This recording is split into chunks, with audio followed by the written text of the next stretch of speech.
Welcome to the Senior Rehab Podcast. The podcast for rehab clinicians that want to better serve older adults.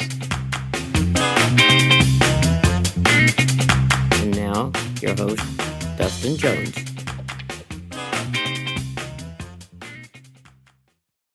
Hey, look everybody, Billy peed his pants. Of course I peed my pants.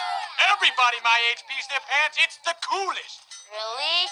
Yes, you ain't cool unless you pee your pants. Wow. Hey man, Ernie pees pants too. All right. If peeing your pants is cool, consider me Miles Davis.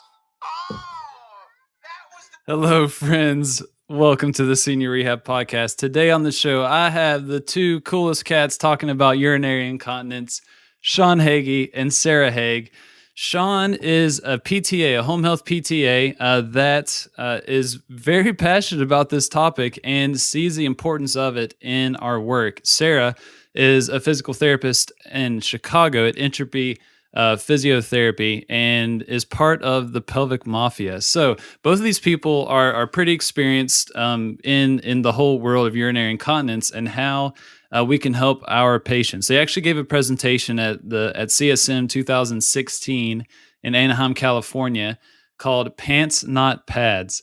That was the official hashtag, Pants Not Pads. And I had them on the show just to talk about that presentation and just some practical tips and advice for you and me, the geriatric rehab clinician that works with older adults, that if you're anything like me, has no idea of how to handle this very, very, very common issue in our patients. So without further ado, let's get into this with Sean Hagey and Sarah Haag.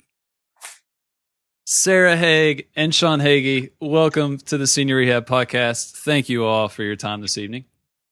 Yeah, thank you for having me. Thanks a lot, man. All right, so I believe this the idea for this podcast started in a wonderful place called Carl's Jr., where we were having a luscious cheeseburger discussing incontinence. I think it was the last night of CSM, I believe, and we're finally getting around to it. So for the East Coasters that aren't familiar with Carl's Jr., Carl's Jr. is the West Coast equivalent of Hardee's. It's a poor substitute, but it does the job. So,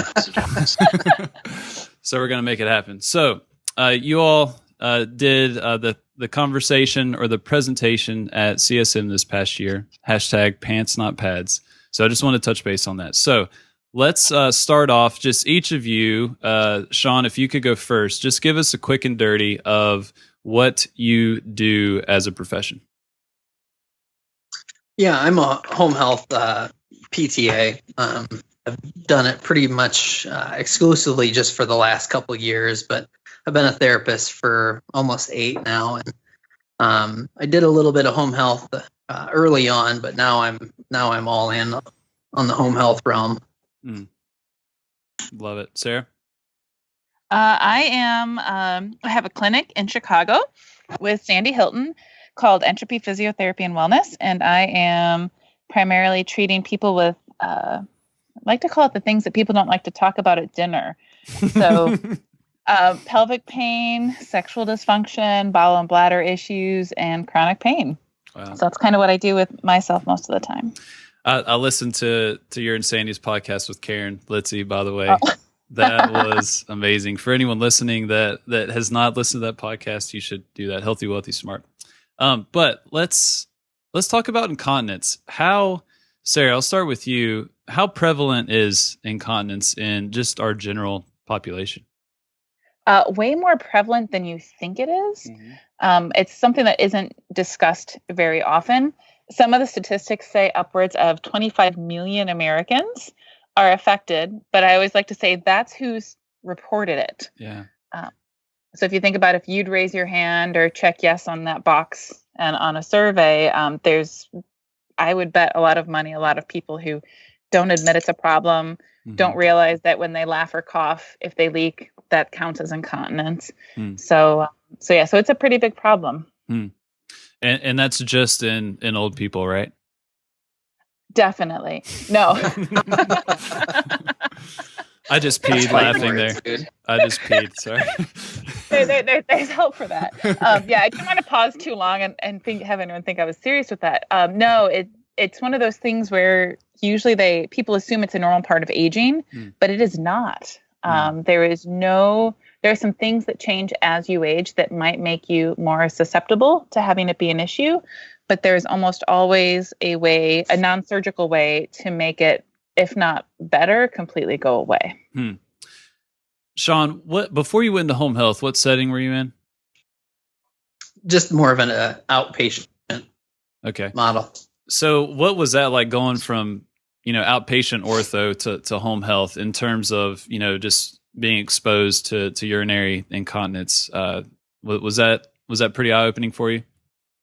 Yeah, absolutely. Absolutely. It's one of those things where, looking back, I can realize that there was obviously a lot of people dealing with it that I would see in the outpatient setting. Yeah. That, you just don't talk about it.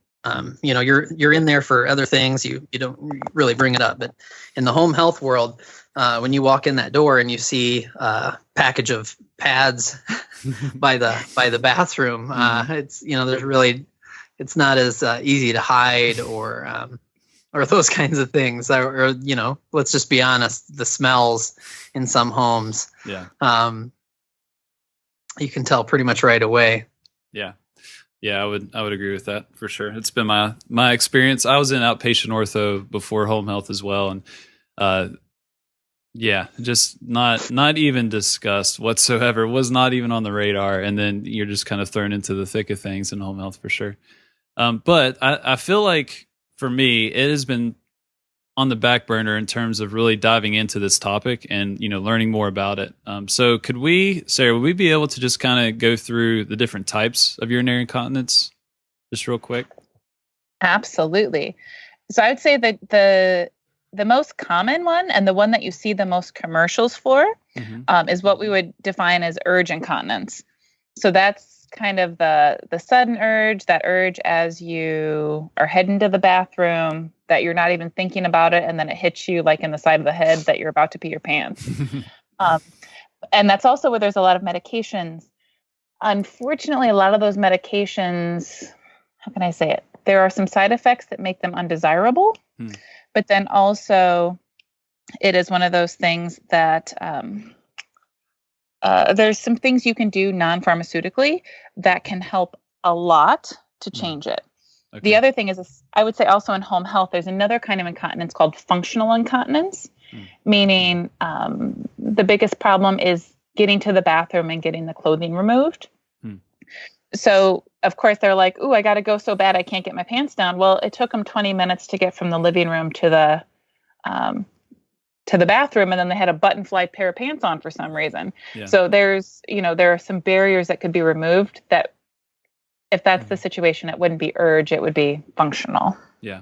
Well, and and Dustin, I'm sure you can relate to this too, is that's a huge thing in the home health world. I've had plenty of clients that became clients because they were in a hurry on the way to the bathroom and fell, or fell, dealing with pads in the bathroom and trying to get that. That's a huge issue, and in the home health world, it's really not talked about very much. The reason they fell was because of an incontinence issue, but now we're just going to work on rehabbing the break or the hip replacement afterwards, and we're not going to typically deal with the incontinence, which caused the problem in the first place, which was super unfortunate, but it's just kind of the way things have worked for a long time in the home health world. Yeah. So Sean, when you come into someone's home, and let's say you're treating them after a fall, whatever their injury may be, what questions are you asking them to kind of get to the root of things in terms of why they may have had that fall, and if it was urinary incontinence? And I just say that because for me, I am a 29-year-old male working with many females that are in their 80s and 90s. They're not too open to sharing. they're not too open to sharing that type of stuff with me. There's some of them will, but a lot of them won't. And I don't know. What are some of the questions that you ask? Because you're a striking young individual, and there's a little age gap between you and some of your patients. How do you cross that barrier? I'm I guess technically still a millennial at 33. Yeah. But here's the thing, and Sarah can speak to this more as well. Even if you ask direct questions, you aren't necessarily going to get a direct answer. And sometimes it's not on the first or second question. It's, much more down the line that it gets brought up. Well, I do have this problem. Heck, if you think about it, getting away from urinary topics, but to like constipation. I ask my post-op patients all the time, every day, are you having constipation issues? And they'll be like, no, I'm doing great. And then the fourth day, they'll be like, I haven't taken a shit.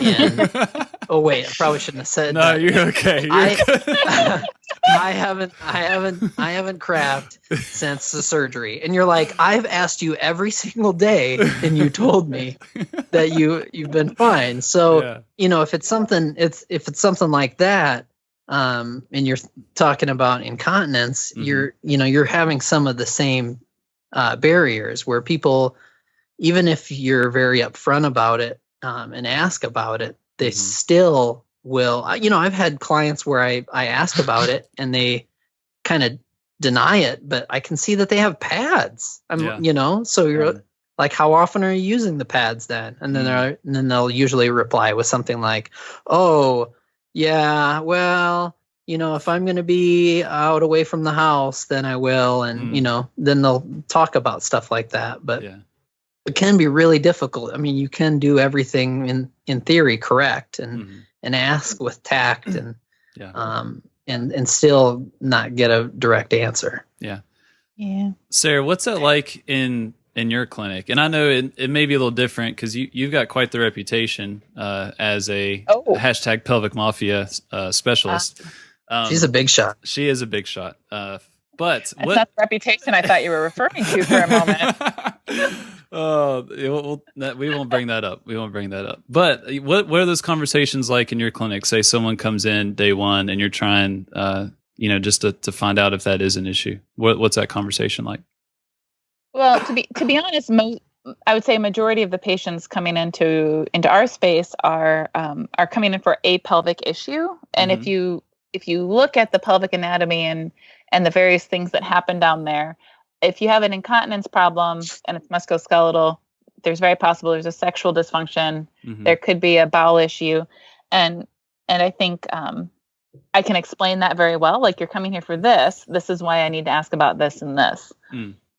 But in general, it's also, I also follow up. I'm a big why person.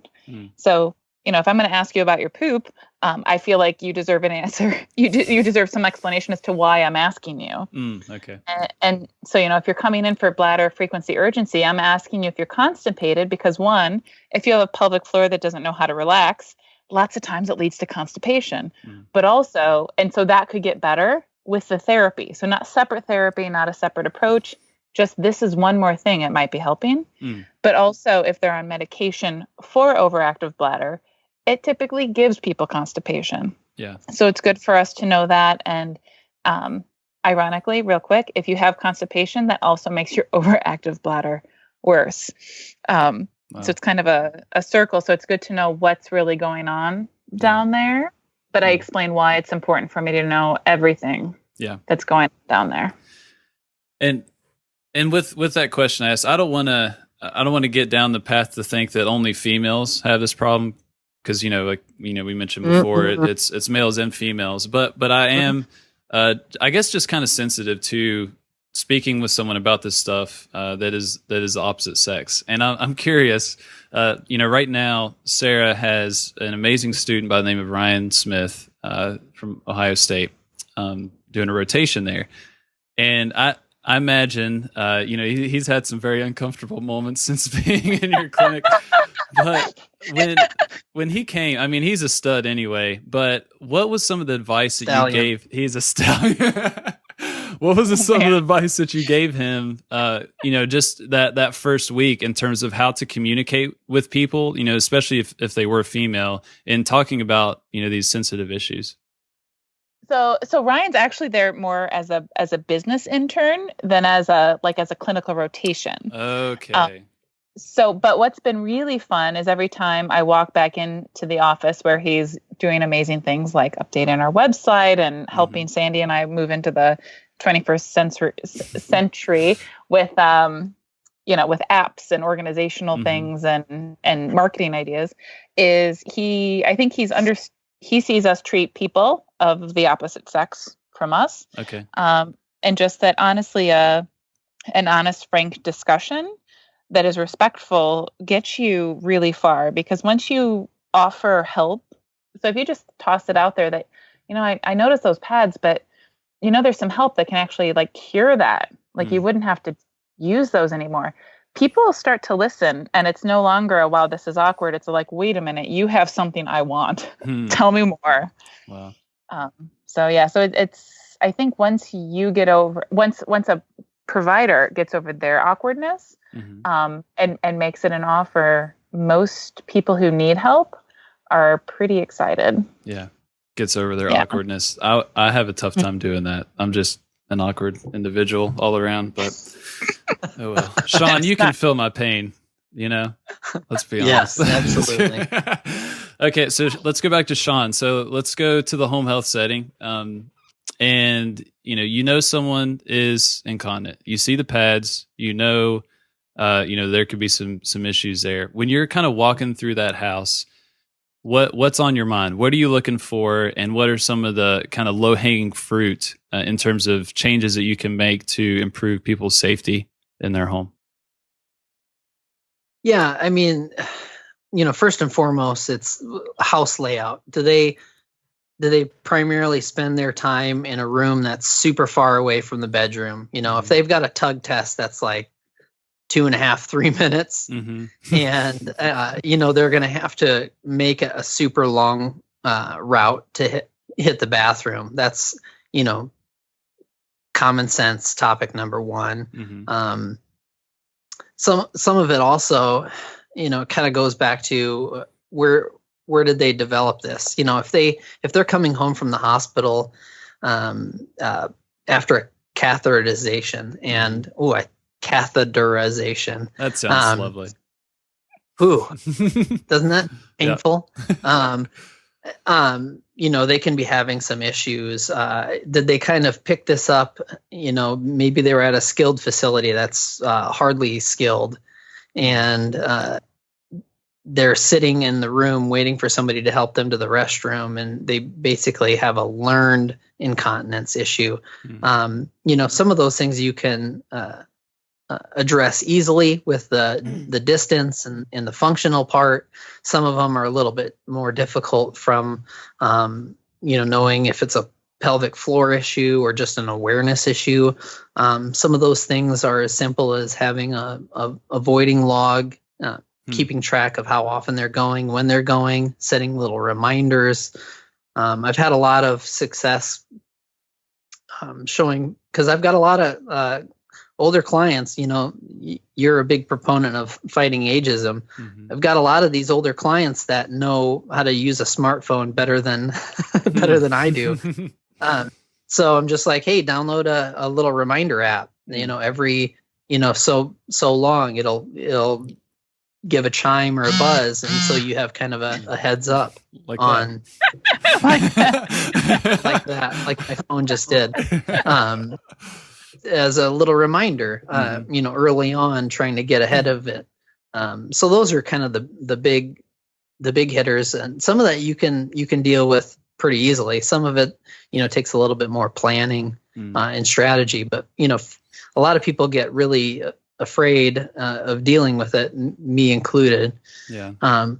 But if you can address some of those functional issues, you can solve a lot of the problems. I think that's what a lot of people don't realize. You don't have to do like these invasive because I'm not going to. I'm not going to do. No, and you don't have to. And you don't have to. But a lot of people think it's an all or nothing. Like you've got to be, crazy Sarah, pelvic therapist. Now, I'll just say that crazy Sarah doesn't do more than 5 pelvic floor exams a week. Most of the time, it's a lot of talking and, let me see, questioning and checking out other function. The pelvic floor is just one piece of the puzzle. Nice. So what? I always wonder what you guys envision pelvic health therapists do. Just oh my gosh. Gloved up all day long. Yeah. I feel like I have very inaccurate perceptions of what you do in terms of the pelvic mafia. And I think part of that is informed by my wife because she's an ER resident. And so they do pelvic exams all the time. And it's pretty invasive. We'll just say that. And for some reason I think, oh, well, that's what Sarah and Sandy do all the time. Oh my gosh, that's crazy. But no. But so for you, Sarah, in the outpatient clinic, I know this depends, definitely on the person and what your evaluation shows as an appropriate treatment. But what is some of the low hanging fruit for you in terms of common themes that you see there? Again, most of the people I see are pretty high functioning. Mm-hmm. I would say that the 2 biggest issues I see are what people are drinking. But maybe even bigger than that would be what they think is normal. Okay. So there's a lot of people who think they should be peeing or pooping at certain times during the day when our bodies, when everything's working well, tells you when it needs to go. And if you listen to it, things tend to work well. But in our very busy world, sometimes we ignore, let's say, the call to nature. And it's reasonable. It'll go away and be quiet until it's a real emergency, and you can almost train yourself to have a bladder issue, urgency, frequency. A lot of stress incontinence, I would say, tends to come on, which is like if you laugh, cough, sneeze, run, lift something heavy, and leak urine without really feeling like you have to go. That stuff tends to be more like a pelvic floor dysfunction. But that urgency tends to be more along the lines of a behavioral issue, almost a learned situation. Yeah. So there's a lot of different ways to approach it, and you need to figure out which kind of incontinence someone has. Yeah.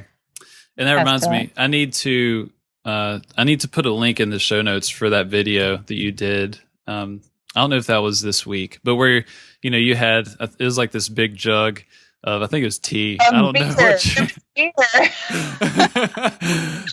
but it was a very simple but powerful demonstration of the concepts that you just talked about in terms of what people felt as normal. So I'll put a link into that. That'd be awesome. I'm glad you liked it. Yeah, I did. I enjoyed it, and I'm sure Ryan was involved with that, so you can thank him as well. At the beer, it was totally my idea. He just said we needed more videos. So you said, let's bring in the beer. That's awesome.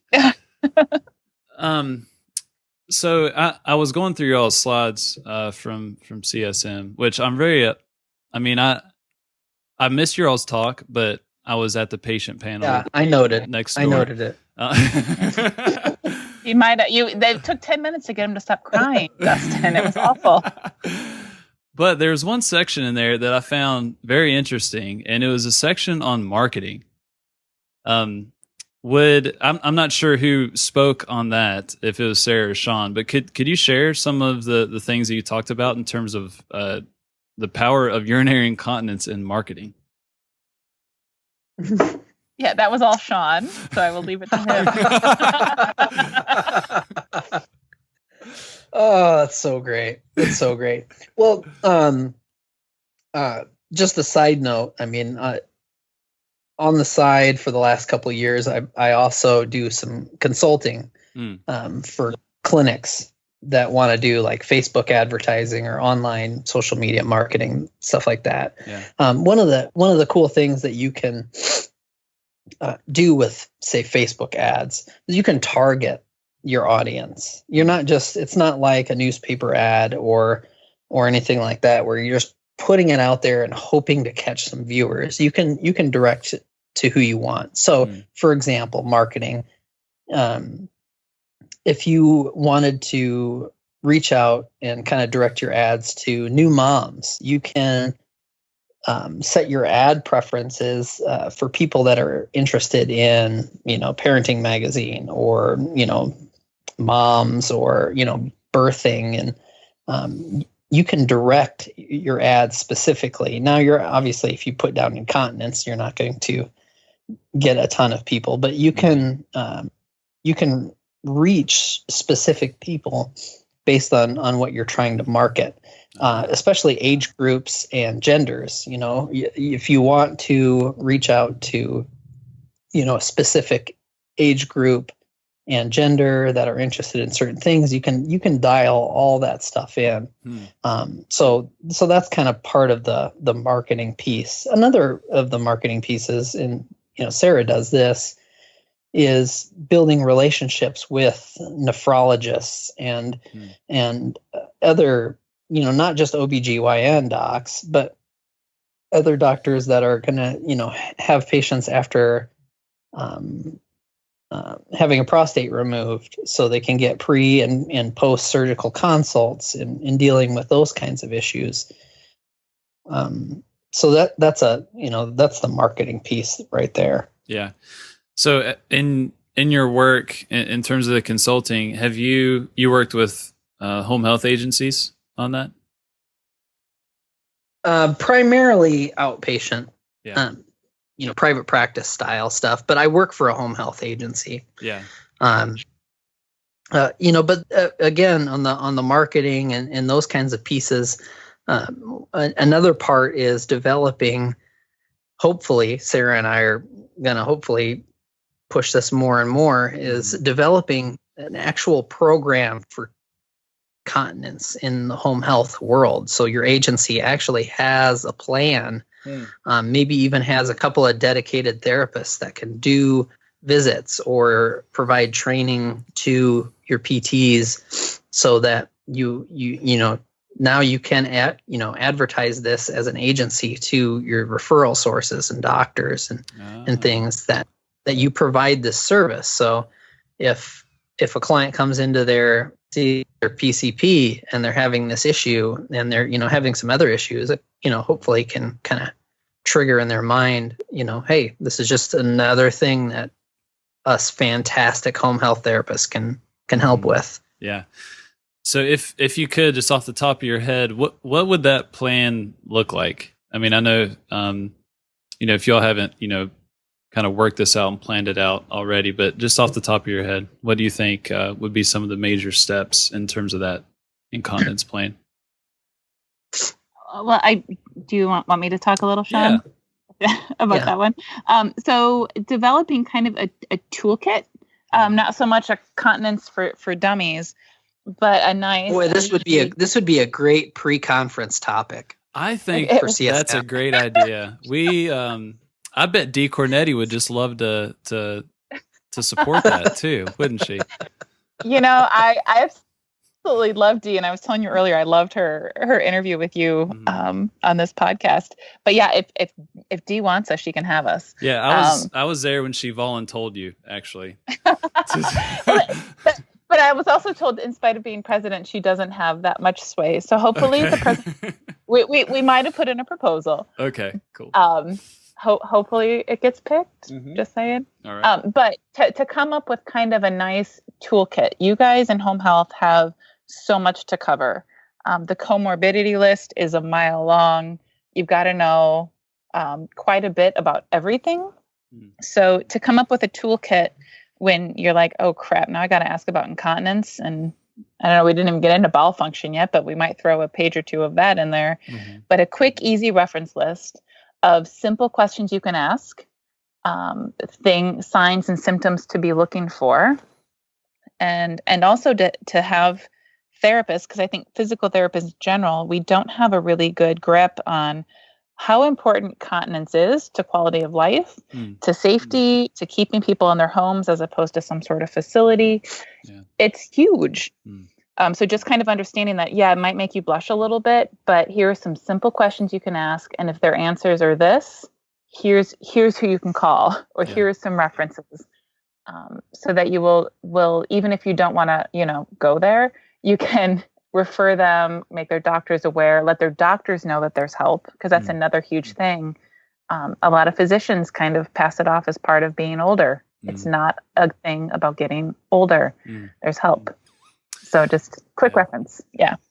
Yeah, that would be super helpful. And it is interesting though to think about, just kind of the state of home health PT. And I'm thinking of the Oasis starter care, which I had to do one today, and I think I lost another year off of my life every time I fill that form out. Don't get me started on the Oasis. Poor Sean. But explain it. Yeah, but I mean, there's lots of questions on urinary incontinence, but it's so interesting because I was thinking about this today when I was filling this out. Like, oh, I'm about to do a podcast tonight on urinary incontinence, and I literally get to that section in the Oasis starter care, and I could literally close my eyes and just hit the answers. It's just like I just go on autopilot, and I might as well skip it because I just like fill it in. I don't even put a lot of thought into it, and all I'm thinking about is strength, balance, gait speed, like all these different things that I enjoy as a physical therapist. And it's frustrating for me because I know I'm not doing my job the best that I could. But I think it would be helpful to have really smart people like you all just to really emphasize how we can be of service. Because right now, I really don't know how I can really help people other than changing around, just kind of their floor plan or their situation, like Sean mentioned, maybe getting a bedside commode, putting them beside their bed, which can be frustrating. But there's a lot you can do, and just getting people closer to the bathroom. I always think I want you to think about that. So fast forward. I know you're not even quite 30 yet, young man, but fast forward, 50 years. Do you want the answer from your home health PT to be, we'll just move the toilet right next to your bed then? No, you don't want that. Yeah. So true. It's so true. Yeah. It can be a good short-term solution, Absolutely. but it certainly isn't a long-term solution. Yeah. It's not desirable. And it is interesting though, just of how invisible of a problem it is, because I think of so many of my patients that are incontinent and they don't talk a lot about it, but I can only imagine how much that dictates what they do, what they don't do, their activity levels, and probably even, home exercise, adherence, compliance, whatever word you want to use. Just how that can just infiltrate every decision. Yeah, it's a reason why, it's a huge reason why people end up in nursing homes and long-term care situations. It's a huge reason why people end up homebound, because they are afraid to go out into the community and go to the mall, go do things, because they'd have to change pads. It's it really dictates.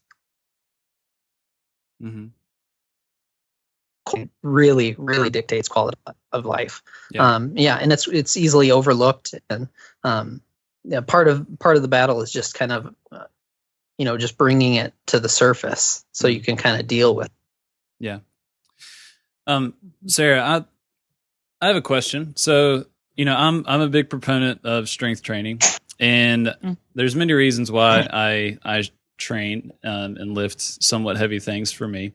And one of them is just to age as well as I can. And I'm wondering, from your perspective, are there things that all of us listening could do to be proactive about preventing any incontinence? Yes. And so this not super duper strongly supported by evidence. The last time I checked on stuff, 0 to 100 Kegels a day might help you with some continence. All right. I'm doing them right now. Excellent. But here's the thing though, is if you're going to bother doing them. As we speak. The question is, are you doing them right? Without a break in your voice tone either. That's impressive part. That's actually a really good sign. If you can do it, no one knows. That's the whole idea. All right. the two biggest things I would say to people is to know where your pelvic floor is and how to turn it on and turn it off. So, some people are proponents of really like strength training it like other muscles. There are actually a lot of devices to help you have various forms of challenge and feedback.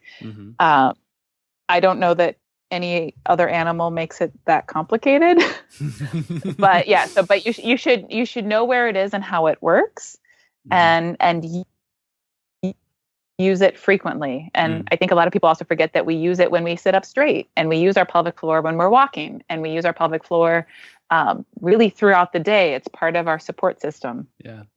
So make sure you're breathing. Make sure you're moving a lot. And that's enough for a lot of people, to be honest. But if you have a problem, to get help. So if you're 30 with a little bit of a problem, so CrossFitters who are leaking during double unders, people who have had babies, men with prostatectomies, these are all things that increase your likelihood of incontinence. Not CrossFit in general, please don't misunderstand me, but people who are leaking when they do CrossFit, there's help. And if you don't deal with it now, it's not necessarily going to be any easier when you're 80. So deal with it early versus later. I like that. So other than your all's pre-CSM conference education session that will hopefully be a reality. Thanks for the vote. I like it. Yes. What other resources or continuing education courses would be helpful, or that you all would recommend? Honestly, from my standpoint, the section on women's health has a series of courses, but I get that a lot of people who are in home health aren't usually interested in going there. Yeah. I can tell you there's a gal, a really great physio her name's Beth Shelley out of the Quad Cities, who does a course. She will be coming to Chicago. Her name is Beth Shelley. Shelley, okay. And she'll be coming to Chicago, but she goes other places as well, who does a great so if you're not interested in de-pantsing anyone, she has a great course where you don't even have to look at their pelvic floor. I'm there. Also, if you're more interested in treating men than women, I actually teach a course with Sandy Hilton on men's pelvic health. I bet that is a hoot. It's kind of fun. It's actually really fun. The labs are the best part. Can I tell you, the labs are the best part. We actually hire an actual male model to come in. Most pelvic health therapists are females, and we don't have boy bits. So to say you're doing a pelvic floor on a man when you're pretending on a woman is kind of silly, we think. So there's some really great fellas who do this for a living. Wow. You can give really good feedback. Because here's the other thing. If you, I'll just throw this out here, is that my first vaginal exam from a pelvic floor therapist, it was also her first pelvic floor exam. And so you learn a lot of what not to do. So to really get some honest, nice feedback from a fella who's had a lot is priceless. Yeah. And he can help you be better at what you're doing. Mm-hmm. That's awesome. So it's good. Sean already signed up for that one, I'm sure. Sean, did you have anything to add in terms of that courses or websites or anything that'd be helpful for people that mainly work with older adults that you've come across? That's the thing. When Sarah and I first did this topic, is we're looking at the home health industry, and I asked around, and agencies are running anywhere from 75% to 90% of our caseload clients have incontinence. But there's really not a whole lot out there that's specifically designed, specifically for home health. But then Sarah can attest to this, even just general pelvic health. There's really not a whole lot of information out there, and therapists. I mean, it's just something that we don't typically learn in schools. not a lot of emphasis on. It's growing like crazy now, but there still is a kind of a huge gap there. Yeah. Well, I hope you all will contribute and build up the information that's out there on the interwebs. Well, we're hoping, even if the home health section decides that that we're not it for this year, maybe we'll put a little something together for anyone who's interested. Just regular, good old fashioned Con Ed. All right, good deal. Okay, well let's wrap things up here. I want to ask you all both my favorite question. So we'll start with Sean. Let's say we're at CSM. You've got every geriatric rehab clinician in the room. And you've got 30 seconds to a minute to say whatever you want to them, but it has to be related to our conversation today. What would be your parting wisdom that you would instill on these people? Just first and foremost, man up, woman up, be an adult, have the conversation. Don't be afraid to ask about it. We know, percentage wise that they're dealing with it. So, the more upfront and honest that you can be, you don't have to pretend to have all the answers. You don't have to have all the answers. Just let's start having that conversation. Let's start opening up those doors, and you can be really surprised at the progress that you can make, even without formalized training, just by being aware of the situation and dealing with it head on. That's a good point. Sarah, what about you? I would say that the fact our current healthcare system might make it difficult to bill for, or the time requirements, all of the things that make our jobs a challenge sometimes, is to not leave out the pelvic function region. So peeing, pooping, and sex. Really put yourself in their place. Like, when you're in their place, do you want someone to say, I don't care that you're constipated, I don't care that you pee your pants, and I don't care that you can't have sex? Really, that's a basic fundamental function that we have as humans. And when it goes wrong, it hurts in a lot of ways. It changes us in a lot of ways. So don't forget that, even if it's awkward. You got to get over it, because you really don't want your therapist or doctor or caregiver in 50 or 60 years to be too awkward to help you. Yeah, that's awesome.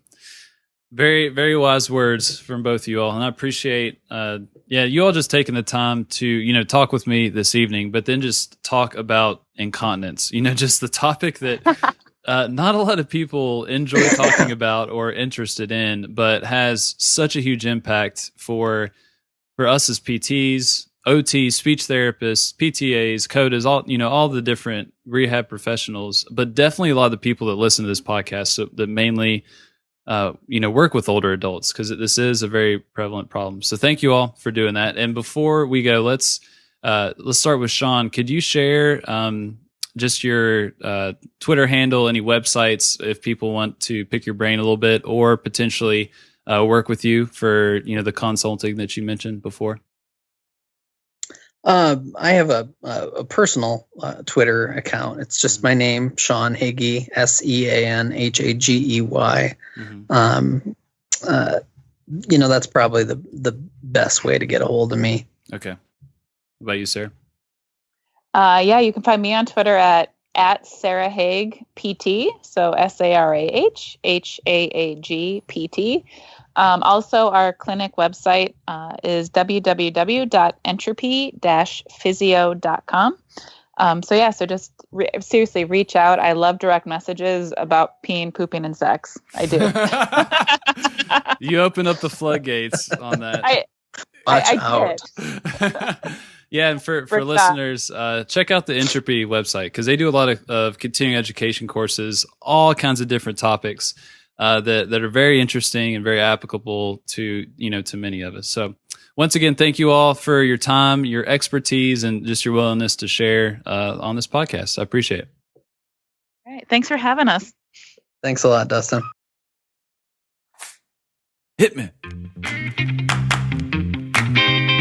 Thank you for listening to the Senior Rehab Podcast. The show notes for this episode and much, much more can be found at seniorrehabproject.com. If you found value in this conversation, please share this with one other person that could benefit. And until next time, do not forget to stay funky.